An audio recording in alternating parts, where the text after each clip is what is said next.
Good afternoon, everyone. Welcome to the FTD Virtual Design Show titled Be Creative and Profitable with a Plan at Valentine's Day, featuring FTD Education Consultant Randy Wooten, AIFD. As a quick housekeeping note, Randy will be taking questions during the session. If you have a question for him, simply type it in the chat box in the toolbar at the bottom of your screen. All right, let's get started. Welcome, Randy. Good afternoon, Janet. Welcome, everyone. First off, I'd like to say thank you for joining me today, spending time with me. It means a lot. And also thank you to FTD for sponsoring education. Because if you've ever heard me in a program or seen a video, you know education is the key to our survival. So today we're going to be talking about Valentine's Day. Can you believe it? I mean, it's here. I mean, time is flying by. 2021 is almost over. I don't know where times went, but I hope that you've already started preparing for Valentine's Day because it's going to be here before we know it. Today we got a lot of information that I want to share, and you've heard me say this before. I don't claim to have all the answers. I don't have the perfect shop when it comes to Valentine's Day. But I will tell you this, I have learned over the years, I counted up the other night, this will be my 20th Valentine's Day. And it's probably been in the last 4 or 5 years. I actually don't dread the day anymore. And those of you who have done it for many years probably are laughing at that comment because we all have dreaded it over the years. But every year it gets better, it gets better. We tweak it, and it's almost to the point now where it becomes a challenge. How can we make it better and be more efficient? I'll never forget my very first Valentine's Day as a shop owner. My mom and I worked 41 hours straight, and we never left the shop. I think for about 2 hours, Mom laid down in the floor at the shop and took a little nap, a power nap, if you will. But other than that, we worked 41 hours straight, and I vowed that day that I would never work that hard again. And so it's been our life's mission to make it better. And the key, folks, is it's not that hard. It's called planning, and more planning. Organize, and reorganize.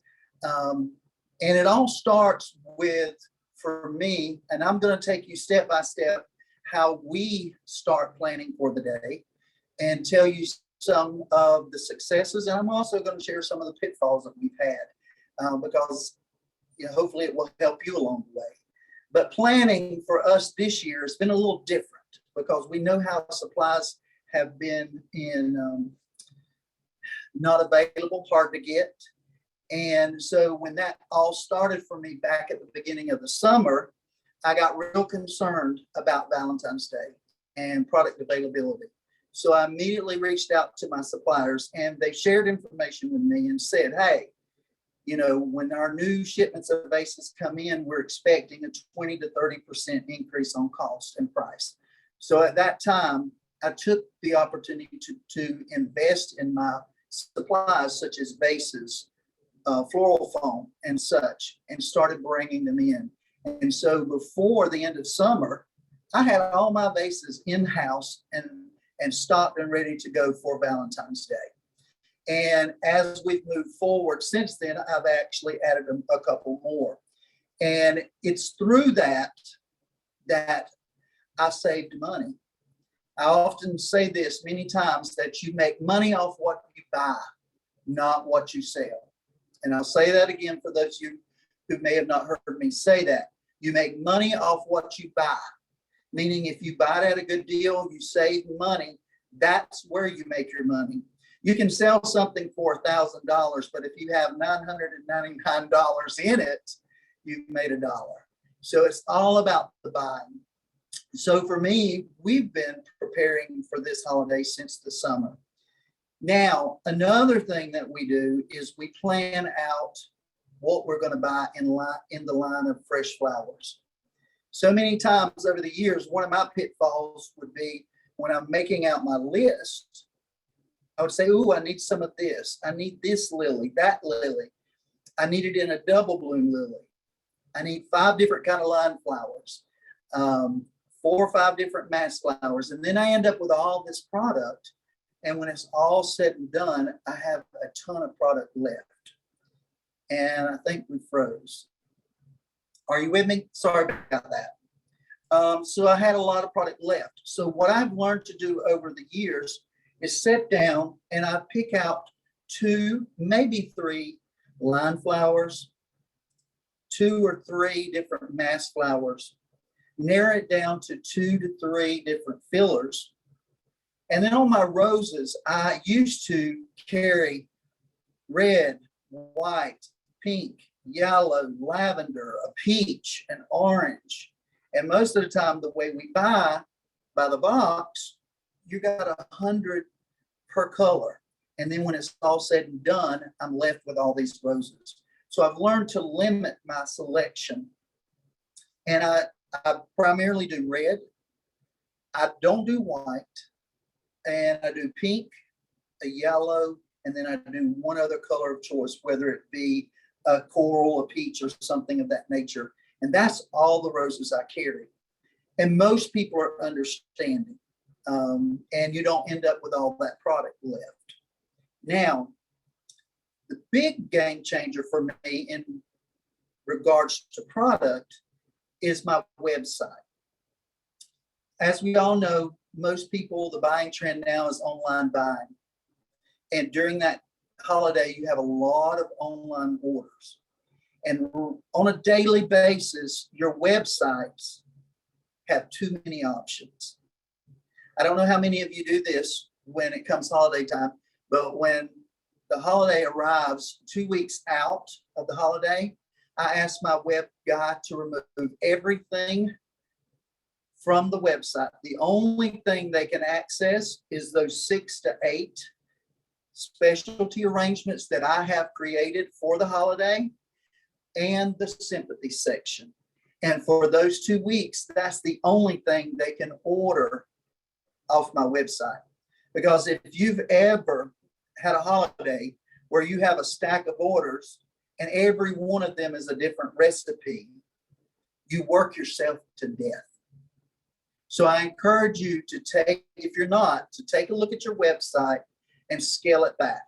There's no need for that many options on a website, even on a daily basis, in my opinion, but especially on the holiday. Now, for us, we mass produce. That's the only way we can do it. And we start early with our fresh flowers. And when I say early, we green our vases ahead of time.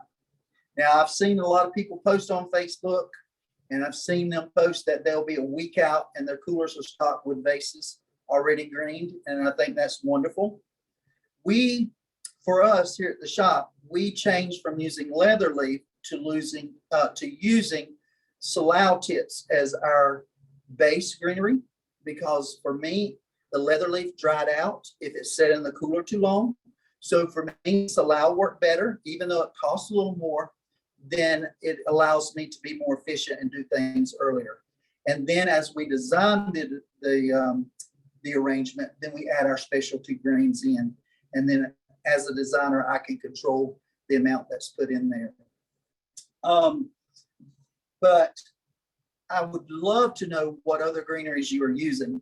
Now, Deborah Delafore, a colleague of mine, a dear friend, she talks about using Fern Trust and contacting them, and they customize drop-in bouquets of greenery that are ready to go. And I'm anxious to try that to see how that would work. I think that would save a lot of time as well. But we use a lot of salal and we green in advance. And I create 6, sometimes it's 6, sometimes it's 8 different custom designs for the holiday. And I mass produce them.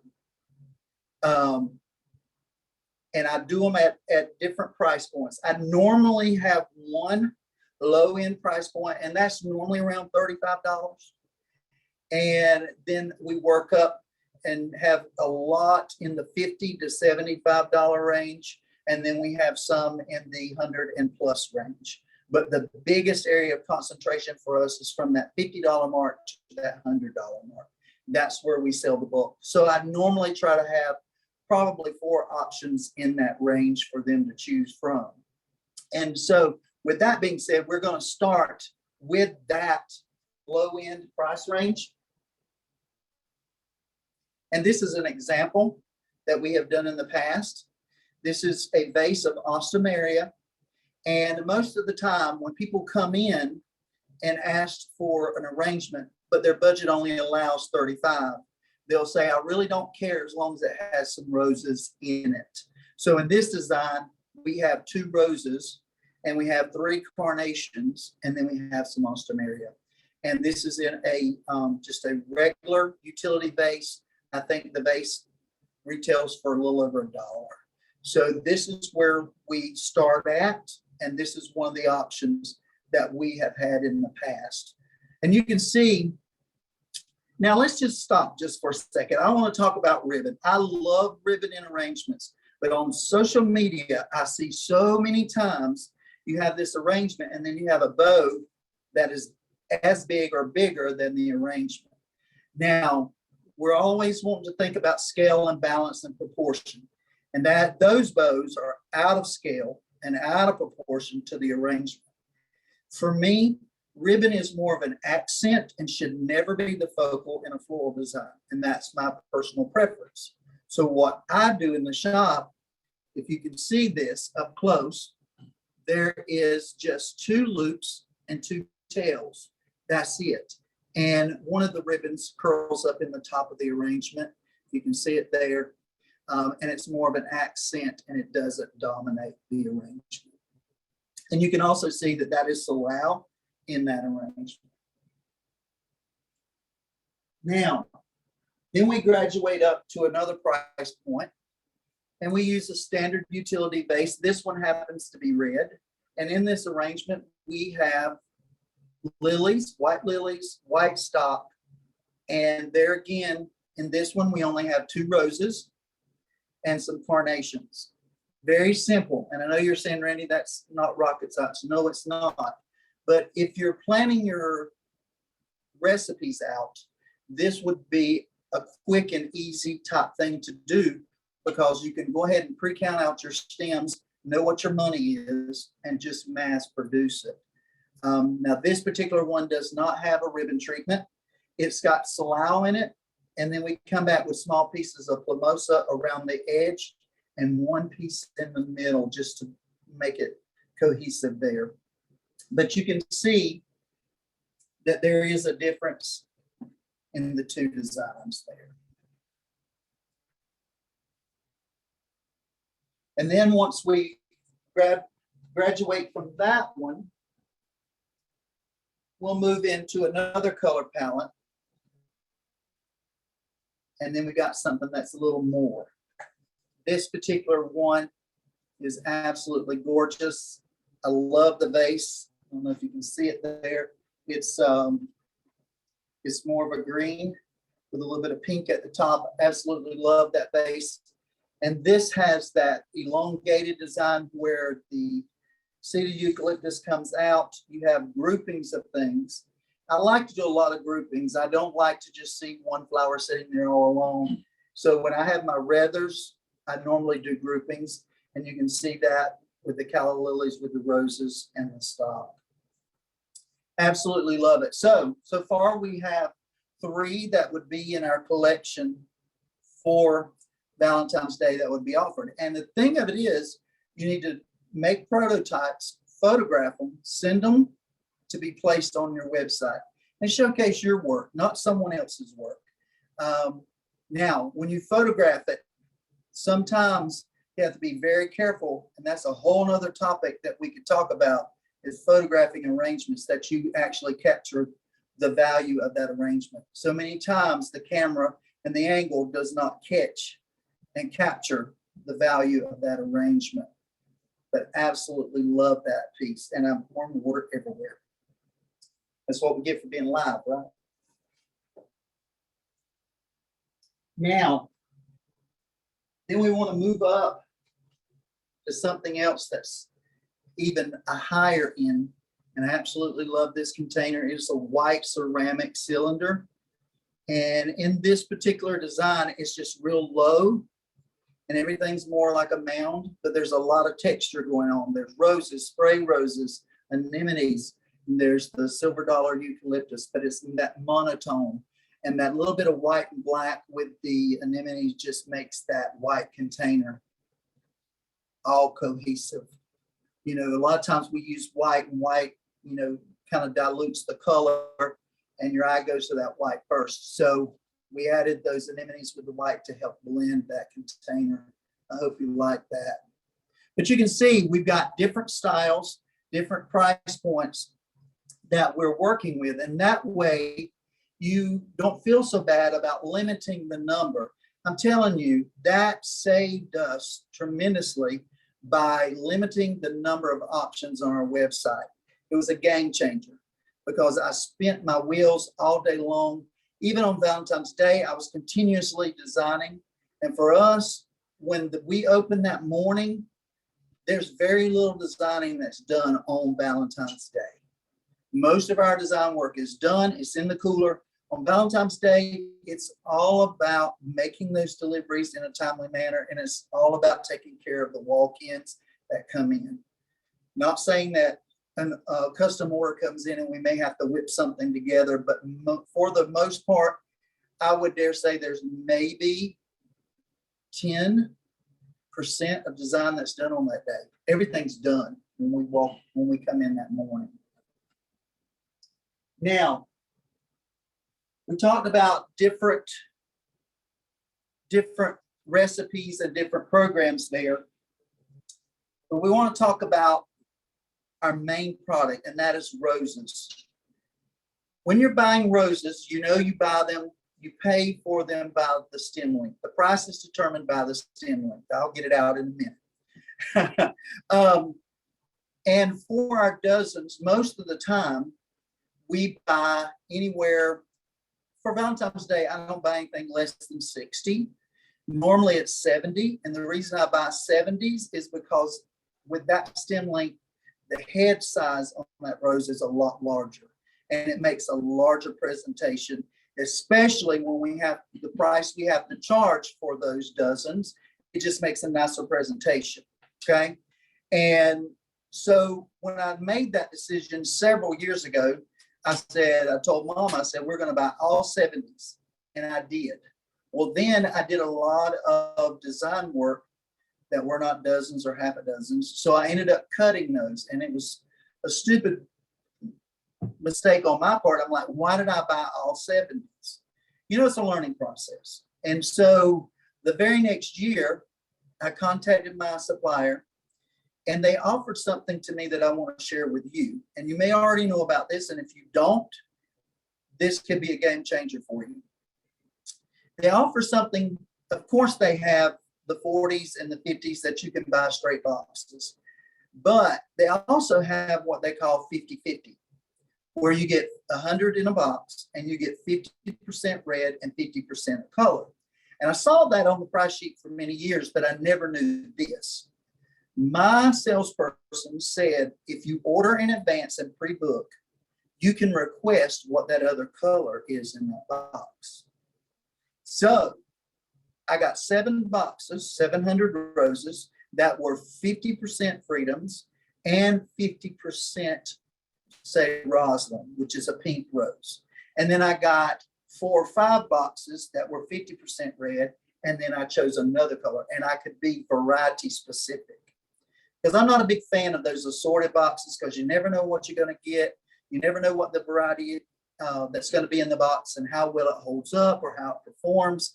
So I didn't know that they would customize that box for me. So I ordered X amount to cover my dozens, and then that were 70s. And then the rest of my roses were ordered on the 50-50, with the exception of 2 other colors, and I ordered straight boxes of each. But on those 50-50s, I chose them to be 50 centimeters because you're going to cut them and use them in design work. So why pay for the more expensive stem? I also used the shorter ones for my half a dozens my bud vases, my design work. And I didn't have to pay the higher price of the 70 for those that go in those arrangements. So if you didn't know that and you can customize your box, I would definitely call my supplier and ask them for that option. Now is the time to do that.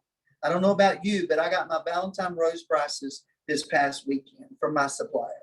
And he just told me today that we got to get our order booked by the end of the week. So I'm telling you this, now's the time to ask about that. And you're probably saying, Randy, but that's short. How do you get away with that on a half a dozen? Well, this is what we do. This container was a closeout that FTD had that we got for a little over $1 a piece. Absolutely love this container. I don't know if you can see it there. Absolutely love it. It's short, it's low. And then we do a dozen roses in there. I have salal, and then I added a few pieces of the Israeli ruscus and some plumosa. That's it. Now you'll notice in my roses, you're not going to see any filler today. Not saying that we don't have filler and that we don't put them in dozens, but I love a dozen roses or half a dozen. I love roses with just greenery, and that's a personal preference of mine. Now, if you haven't tried Israeli ruscus, and I've used it not very often throughout the years, but over the last year, my supplier said, hey, I got a deal on some Israeli ruscus for $1.99 a bunch. Would you like some? I said, sure. So it came in and it was 90 centimeters tall. And it was $1.99, 10 stems to the bunch. And I fell in love with it. It is so hardy. It holds in the cooler. And you probably already know this, but I got excited about it because it's not something that I used all the time. So now it is a staple in the shop, and we buy, I think there's like 40 bunches to a box that comes in, and it lasts me normally about 2 weeks, just shy of 2 weeks, and then we'll order another box. And I think right now it's $2.99, I think is what it is, regular. But it's absolutely wonderful, and it just adds so much to that design, and I absolutely love it. Now, on this particular half a dozen, you can see we've added just a little bit of ribbon there. And I put it, actually, it's on the side. I think it's where it would be off to the side, not directly in the front of the arrangement. And that's what our half a dozens would be. Now, in the years past, our half a dozens were up like this. But now it's more of what we call more of a low compact, or as we like to refer to it, as a modern half a dozen versus the traditional. And a lot of the younger consumers absolutely love this, especially if you were to upgrade it and add some of the eucalyptus to it, they would really fall in love with it. But that's what we do there. Now, one of the things that we also offer to keep the pricing on our dozens competitive, we offer two types of dozens. We do the traditional at a price, and then we do the modern at a price. And when we do the modern, we use the shorter roses. And there again, it's very lush, very pretty, absolutely love it. There is no filler in these. There again, this one has salal and it has the Israeli ruscus, but there is no filler at this time. And on this one, it's a larger arrangement. So you can see I used the number 9 ribbon, 2 loops and 2 tails. And then on the opposite side in the back, there is another one. And it would be like on the sides, basically, if you wanted to look at it that way. But we have a lot of people that opt for this. And when they opt for this, there's not much money difference. And by doing so, it increases our profit margin because we've used the lesser expensive roses in this. Okay. Not saying that we still don't do a lot of the traditional, because we do. But I want you to think about using the shorter stems to create your dozens, and then also offering the traditional one. And I'll pull it out here where you can see it. And you can see the difference there.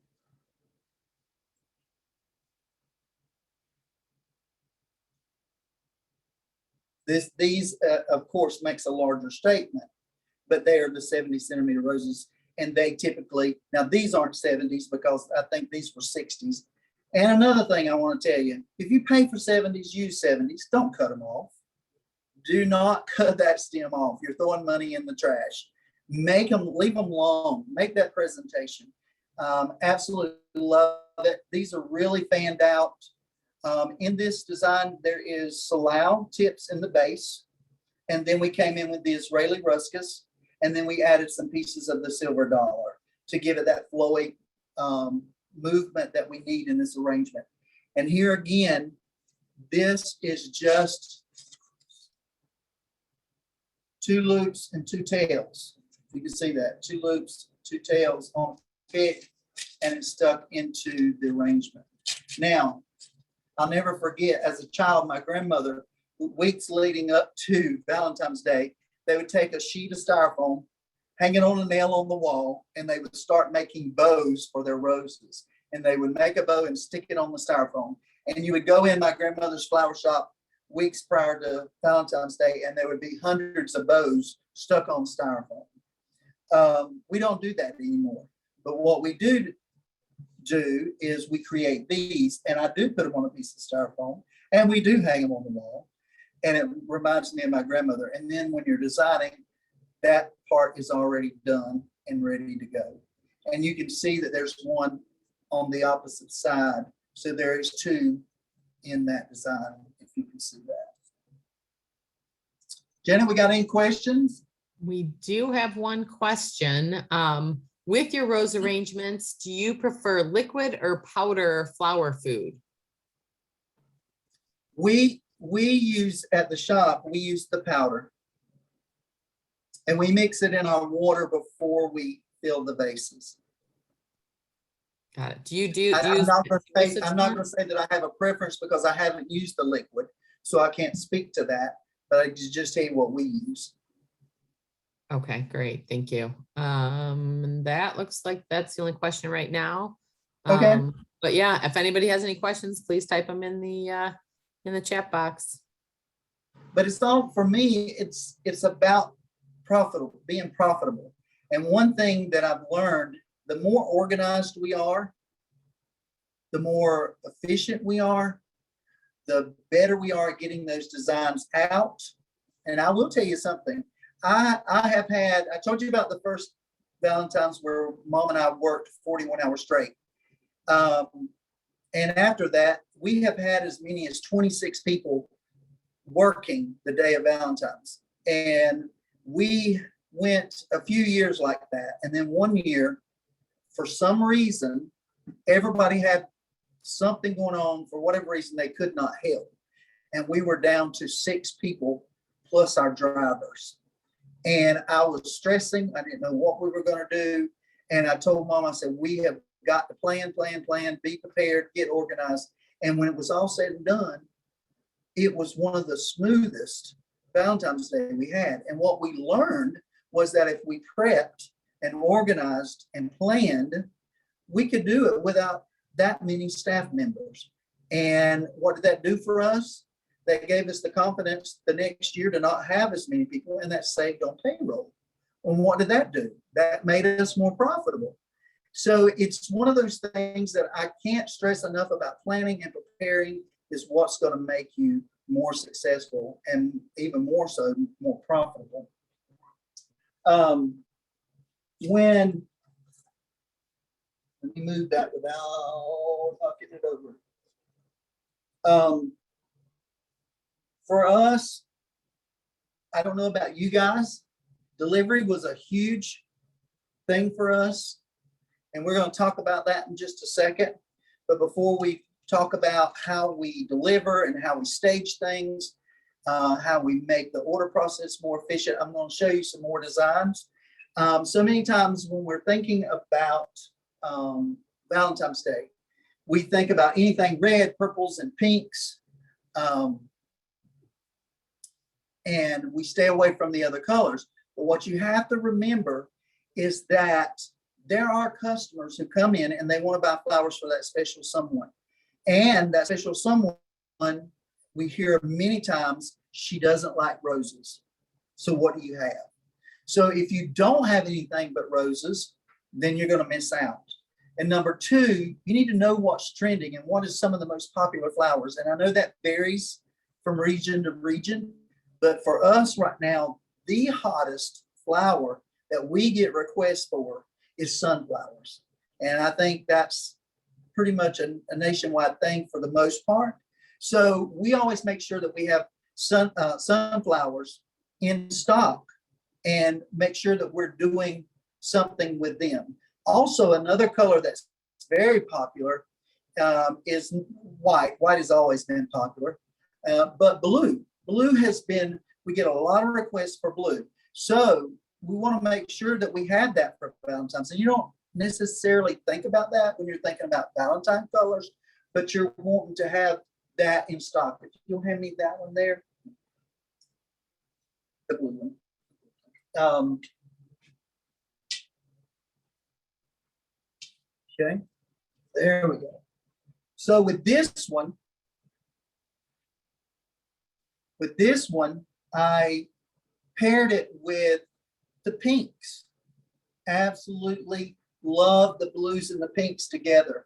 And as you can see, I'll move it to this white wall where maybe you can see a little bit better. These blue hydrangea with these lilies. These lilies are Oriental Lilies, and the variety name is called Table Dance. Absolutely love them. They're like the white Orientals. They will hold and last in your cooler forever and a day. So the key to that is when our lilies come in, we cut them, put them in a bucket, and we leave them out of the cooler. And the moment we check them in the morning when we come in, we check them before we leave. The moment that they're cracking just enough where we can get our fingers in there and pull the little pollen out, we pull it out, and that's when we put them in the cooler. And then they will continue to open in the cooler. And it gives you longer cooler life to the flower. So we've had huge success with that. Now, I didn't do the whole arrangement with groupings, but I absolutely love grouping. So you can see that delphinium is that linear flower, and it has that bloom all the way down it. So many times I will see delphinium, larkspur, glads, put in an arrangement, and then there'll be another flower right here below it, and you're covering up all of this in front of it. Show that beauty. Don't put anything in front of it. Let it speak for itself. And one way to make it dramatic and show off is to do a grouping and a clustering of it. So it's radiating out to one side, and to balance it, I use the dried pampas grass coming off on the other side. Now, there are certain outlets in certain places, pampas grass can be expensive. I have a source, and if you're interested, you can send me a message afterwards, and I'll be glad to share that source with you. But this pampas grass comes 100 stems of these, and they're relatively long. They're probably 100 centimeters long or whatever. 100 to the box. This particular week, they were 29 cents a stem. With freight, I think they came to 40 cents a stem. So it's very affordable, and we use them for everything. The longer, when you get them in, we unpack them and unwrap them and let them set loose in a big bucket, and they like open up, and they, because they're shipped, they're really tight. They will flow out and get more fluffy as the time goes. But this particular rose, I don't know if you can see it, absolutely love it. It's called Rosalind. It is a pink rose that has a darker tip to it. Absolutely love it. And it stays really firm and lasts a long time. And that's what I try to do, is I try to find these varieties. And when I find one that performs well for me, that's what I stick with. Okay. And because I want my customer to get a great experience from our product. So this is one of the color palettes you might want to consider when using blue, because blue is very popular right now and very hot. So you want to make sure you have some for Valentine's. Now, talking about the sunflowers. Randy, can we go? Yes, go ahead. Oh, I would say there was a great comment that arrangement was definitely on trend with the dried materials being incorporated in it as well. And before you Right. move back onto sunflowers, are you well, I guess a couple of things. Are you carrying the sunflowers? Are they popular now just because it's fall? Or are they really popular year round now with you? No, it's all Okay. long. Okay. Yeah. And And I want that's like my supplier said to me a few weeks ago. He said, in December, do you want to cancel your sunflowers? I was like, no, because I'm not going to say, well, I am. I could say almost every day someone requests sunflowers. I mean, that's how huge it is for us. And I'm going to say this and people's going to laugh, but this combination, when I first started in the industry and even up until probably the last 2 years, I hate red and yellow together. We call it ketchup and mustard. I hate it. But the consumer comes and says, I want sunflowers and red roses. And we do a ton of it based on their request. And so this is one of the things that I'm interested to know if that same combination is popular elsewhere. But we get it all the time. So I wanted to do a large vase with a traditional vase with the sunflowers, roses, and then we've added the hypericum berries, and we've also added the dried material, the pampas grass, which just gives it another on trend, as you said, element that people are loving. We try to incorporate it. I'm not going to say we do every arrangement because we don't, but we try to sprinkle it in each week in different things, especially during the fall, and especially the other week of Thanksgiving. We used it a lot in everything we did, and it's given us a great response on it. Very traditional, but this is something that we will be having to offer for Valentine's, because people are coming in, like I said earlier, they're going to come in and they'll say, you know, her favorite flower is a sunflower. Her favorite flower is tulips. Do you have it? So you've got to have something, even though that's not Valentine colors, but it's what her favorite flower is, and that's what they're asking about. The consumer today is more in tune to what people want and like, and so therefore we need to be able to offer it. Now, this is a traditional vase arrangement, but I want to pose to you something that we did, and it was a huge hit, and this is another take on that same design. I'll step away from it. This is just, you saw the white ceramic cylinder earlier. This is a black round cylinder, very inexpensive. I think it was $4.50 or something. Foam based. And then we have the pampas grass just radiating straight up out the middle with the sunflowers just nestled with the roses. There is some calla lily foliage, mini calla foliage right here coming off, a little bit of plumosa, a little bit of silver dollar, not a lot. But this arrangement has 6 sunflowers and it has 6 roses in it. And this would be a great alternative to someone who come in and said, she loves sunflowers and I want roses. Can you do a dozen, 6 and 6? This would be a great alternative to a traditional vase arrangement. So I hope you like that. Any questions? Yes, Randy, while we're talking about all these great things, Roger's asking, what do you suggest for extra cooler space? Because he's a small shop with a walk-in cooler, but nothing else. Okay. Well, I'll tell you what we did. When I bought my grandmother's shop 19 years ago, she had a 7x9 old, like, meat locker cooler back from the 30s or whatever it was. And that's all we had. And as the business expanded, I was lucky enough that my stepdad was a trucker, and he had 2 semi-refrigerator trailers that he had. One he hauled every day and one as a backup, and he allowed me to use that. Well, we used it for a few years, and then I purchased one, and it was a permanent fixture at the back of my shop. We even built a deck, a raised deck, so you could walk up in a little platform to walk into the trailer, and that's what we use. So if you have access to renting a trailer, I would suggest that. But if you have the space to build your own cooler, I would encourage you to do that. A learning curve for me is I went out and bought a used cooler that was like a puzzle that you take the panels apart and they interlock, and I paid someone to pour a concrete slab and put it together, and I had a 15 by 40 foot walk-in cooler.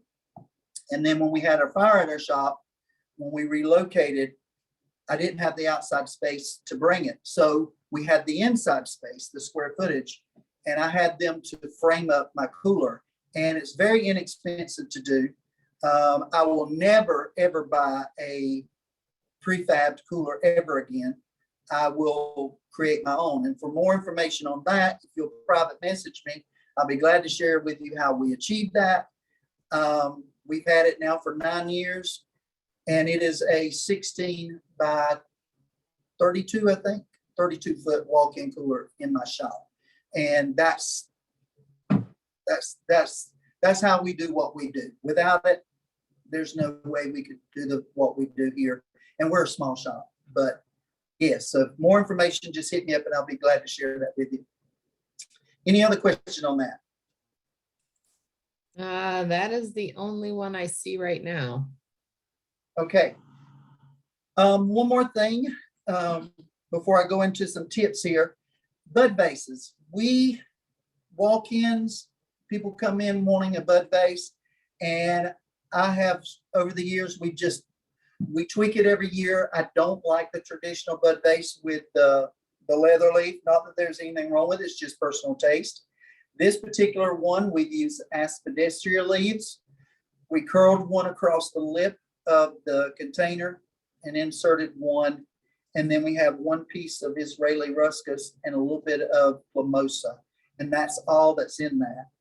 Very quick, not a lot of product, easy to do. Now, another twist we do on it is we use the vintage bottles. Syndicate Sales has the vintage bottles. They have them in clear, pink, green, maybe another color, but we use them and they're great for singles.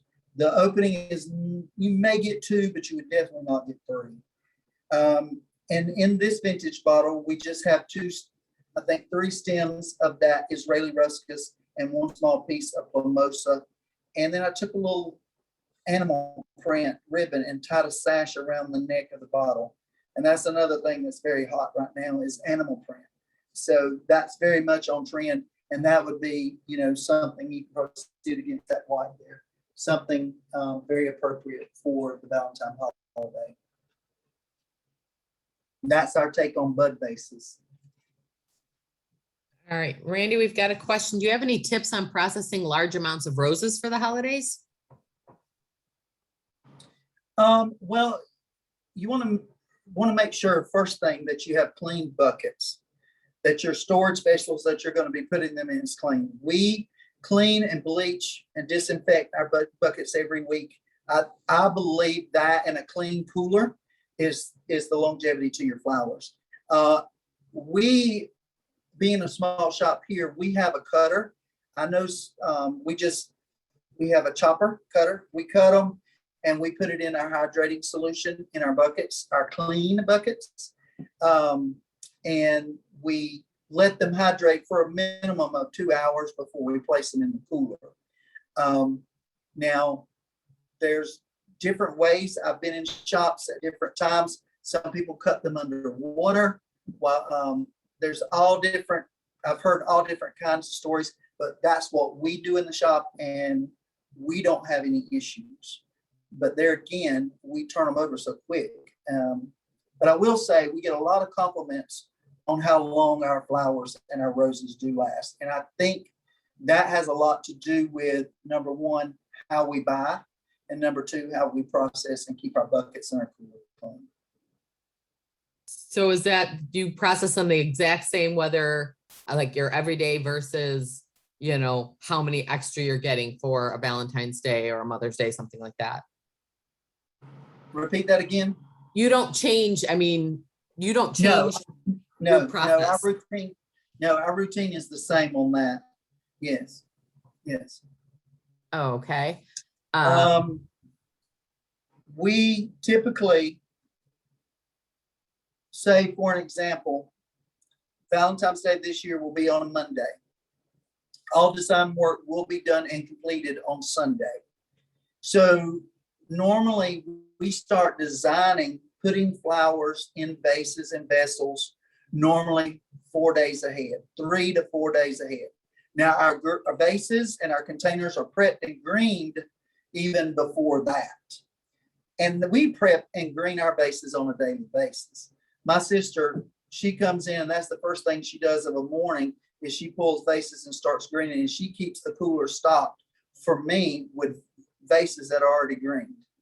And when I say greened, they have their basic greenery, which would be the salal. Occasionally she'll put some plumbosa in it, and then I add the specialty greens when I design. But we normally start that. We'll probably start greening on Monday and Tuesday of the week before Valentine's Day. And then we'll start designing 4 days ahead, if that makes sense. Okay. So how many days in advance do you typically receive your Valentine's roses from your wholesaler? Well, this is where I differ. And I've been told by my supplier that I receive my flowers late. I hear and see online where people receive their flowers week and a half out of the holiday. I don't do that. If Valentine's Day is on a Friday or Thursday, my flowers are coming in on Monday or Sunday or Monday. This year, flowers will be in my shop probably. I think we're talking about bringing them in on Wednesday. They'll come in on Wednesday, process, and we'll do Thursday, Friday, Saturday, Sunday design with them. That's when my flowers come in. But now I understand if you're a large shop and you're dealing with thousands and thousands of roses and products, I understand it takes time and you got to get it done. I get it. But personally, I don't want my flowers that early. I had a situation where a wholesaler wanted my business. I said, fine, this is the day I want this is the truck, the date of the truck I want my flowers on. I don't want them any sooner than that. They said, no problem. Well, when he rolled my flowers in on the day I requested, I know how to read a label. I read the label, and they came in on January the 26th to his wholesale house, and he had held them in a box until the 9th of February. I was not happy. That's just me. I want my stuff fresh because my customer, when they pay what they pay for the roses and for the flowers, they need to have good shelf life. And that's just a personal thing for me. That's a great thing. Dwayne also shared that they use DCD to clean their buckets. They cut and quick dip every stem. They let them stay in room temp water for about 2 hours before moving them into their cooler, which they keep it at 38 degrees. Yes, same here. That's what I was talking about, because our buckets, we put them in to hydrate in is at room temperature. And they stay out for a minimum of 2 hours. And I will tell you this, if you have bells, any linear flower, bells, stock, snaps, you know, sometimes they have that, they want a curve. One of the growers told me at a expo show that florists in the United States put their flowers in the cooler too soon. He said, Randy, if you'll cut them, let them hydrate, and in many cases, leave them out overnight before you put them in the cooler, those stems will stand up and they will stay up. So that was a good tip that I learned, and it has proven true with me. We leave those out. Most of the time we process our flowers in the morning, and by the afternoon when we're ready to go home, they're already up. So there's very few times that we leave them out overnight, but they will stand up if you leave them out long enough. One of the things that really proved to be beneficial to us on the day was two things. I have a cousin that is a captain at the local fire department. And years ago, probably 2 or 3 years into owning the shop, I approached him about using off-duty firemen for delivery people. And I provide the vehicle, they come and we pay them a daily rate, and they come and they deliver. And back then it was before you had GPS on your phone. So it made for deliveries really easy because they already knew where all the addresses were. Now, I understand in a bigger city, in a metropolitan area, that's different, but in small town USA, that made a huge difference for us. And so every year since then, we have off-duty firemen that come, and many of them have done it before. So when they show up, they knock it out, really. And also, I have friends of mine that I designate as my delivery coordinators. I don't normally have to deal with that, touch it. They come in, they route my orders, they pull the routes, they help the firemen load the vehicles, and they oversee when they return, making sure delivery confirmations is done. And it was well worth them being there to coordinate that, and I don't have to do that. And they just do that at Valentine's. They don't work here any other time of the year. Well, Brandon does. Brandon's back here. He's my tech man today. But that's what they do. And for them to be here every year is consistent. And when it's over, we talk about, well, what happened today? Is there suggestions? They're dealing with it. So if they have suggestions, it's a good way to get feedback from them, and we tweak it. And every year we do. And I'm not saying we're perfect with it, but it gets better and better every year. You come in and you've got this massive stack of orders to be delivered, and boom, by 2:30, we're done. And we're talking maybe 4 firemen, and it just really worked really well. Another tip that worked, and another florist in Moultrie, Georgia, Ronnie Barrett, shout out to him, years ago, shared this with me. At Valentine's Day, you have a lot of add-ons to an order. And when I say add-ons, I mean, they may have ordered flowers, but they also get a box of chocolate, they get a balloon, what have you. That is considered an add-on in the shop. So what we do is we have a dry erase board and we number it. We put numbers up there. And when you have an order that has an add-on to it, you go to the dry erase board and mark off that number. And if it's, say, number 7, you assign that number 7 to that order. And it's put on the ticket. It's wrote on the delivery section of our ticket. And it's even wrote on the bottom corner of their card. That add-on is then bagged, labeled with the person's name and numbered, and put in numeric order in a designated area. So when Mark and Brandon, the delivery people, are pulling routes and they come up on a ticket that has the number 7, they know automatically that there's something else that goes with this fresh flowers.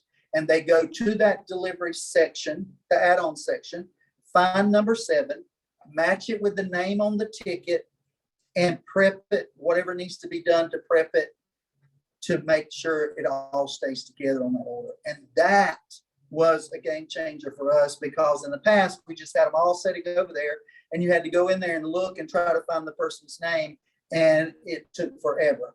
So by numbering your add-ons and keeping them separate, it worked out wonderful. Now, balloons is another thing. And this is a tip that I learned. We used to have all these specialty balloons, these big gorillas and all this kind of stuff. We don't do that anymore. We have 2 styles of Happy Valentine's Day balloons and 2 styles of I Love You balloons. And they're the regular 18-inch. When they buy it, we don't use that as an add-on. It just says balloon. And Mark and Brandon knows. They go over to the holding area, pull a balloon and attach it to whatever, and it goes out the door. We don't have to worry about keeping up with a specific type of balloon to that person. So those things have really, really helped. And the last tip I've got to share with you is when you're delivering for Valentine's Day and you have this extra help that is handling your product that doesn't normally handle it on a daily basis, such as a rugged fireman who aren't going to, they're not quite as delicate with things as we are. So we have learned over the years that we grid the top of all our bases that are water-based. We use clear anchor tape and we grid every vase. Those vases are gridded time they walk in the door before they're put on the shelf. What that does is that helps keep that design in place. When I place a flower or a stem there, it stays there. When it's being handled and delivered, it's not going to just fall over to the side and there be a gaping hole when the consumer finds it. This is gridded and it stays together. And that was a big game changer for me, making sure that my product shows up in the hands of the recipient the way I designed it. And so those have been really good things for us. So recapping really quick: plan, organize, get on the horn now, start ordering your flowers. Website, go to your website, take everything, restrict the access, that's what we call it, restrict the access just to said designs you're going to offer, and also let people have access to your sympathy work, but everything else be restricted. There's too many options, and it will save you a lot of time. The next thing would be, when you're buying roses, think about ordering those 50-50 mix boxes. That saved me a lot of money. Because, for example, the 70 centimeters may have cost me $1.39, and the 50-50s were $99. And when I took the total number that I ordered and divided that and got my average cost was down to like $1.10, $1.12 per rose. And that's what I look for, my average cost. So I hope there's something that I shared today that we do at the shop, maybe give you pause to think about what you're planning to do. Hope there's something you can take and use and save money and make this holiday more of a challenge and something that we look forward to than something that we dread and causes a lot of stress. Like I said, we actually look forward to it every year. We get excited, and it is a challenge to see if we can just how smooth we can make it and take care of all our customers. We're excited about it. I know that sounds crazy, but we are. I mean, we're preparing and prepping. So I wish everybody the best. Thank you for joining me today. And I want to say thank you to FTD for this opportunity. And I apologize for going over. I'm looking at my clock over there, and I went way over. So Janet, don't kill me. Well, I've got another question really quickly. Do you charge extra for putting the taped grid on your vase? Do I charge extra for gridding the vase? Yes. Yes. We do. When I get a vase in, most of the time when I'm calculating the cost of that vase, whatever that vase comes up to, I normally round it up to the next dollar. Okay. That's how I'd use to justify. Sometimes it may be 10 cents. Sometimes it may be 75 cents. You know what I'm saying? So that's how I do that. Awesome. All right. Well, yes, thank you for sharing your talent, all of your business profitability tips with everyone for the holidays. I know we're kind of in Christmas right now, but like you said, Valentine's is right around the corner. Yes. If we've got any other final questions, somebody pop it in, but otherwise, I did want to ask one question, because you mentioned for your website that you really take that down to like 6 or SKUs or whatever. Do you still have birthday and sympathy on there? Are there a few of those? Just sympathy. I leave sympathy alone, but everything else is restricted. If you go those 2 weeks prior to Valentine's Day, if you go to my website, the only thing you can order would be those arrangements that we have. But also on there is an option that says custom florist custom design option. And there's normally 3 or 4 different price points that they could choose. If they didn't want something that we had displayed there, they can choose that florist custom design option. Okay. All right. Well, it looks like we're out of questions. Thank you everyone for attending. A recording of this will be available on demand on the FTD Mercury Network Florist YouTube channel. And for more education programming from FTD, visit ftdi.com to register for upcoming free webinars and design shows, as well as viewing other past education programs on demand. So thanks, everyone. Thank you.